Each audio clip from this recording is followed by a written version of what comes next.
அனைத்துலக முருக பக்தர்கள் மற்றும் குரு மகராஜ் மகா அவதார் பாபாஜி பக்தர்கள் அனைவருக்கும் அடியேனின் பணிவான வணக்கங்கள். இந்த காணொளி பதியப்பட்ட காரணம் என்னவென்றால், அடியேன் மகா கந்த சஷ்டி விரதம் இருந்தபோது, அதாவது மகா கந்த சஷ்டி விரத நாளின் முக்கிய தினமாம் 6வது நாளாகிய, அதாவது அந்த கருணையே வடிவான கந்த கடவுள் சூரபத்மனை வதம் செய்த சூரசம்ஹார தினத்தன்று செய்த பூஜையின் போது எங்கிருந்தோ வந்த விட்டில் பூச்சியானது மகாவதார் பாபாஜி ஐயா அவர்களின் திருப்பாதங்களில் வந்து அமர்ந்தது. கிட்டத்தட்ட 3 மணி நேரங்களாக அந்த விட்டில் பூச்சியானது மகாவதார் பாபாஜி ஐயா அவர்களின் திருப்பாதங்களிலே அமர்ந்திருந்தது.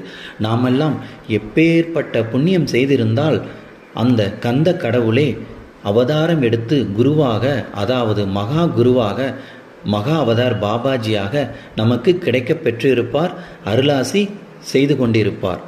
இதில்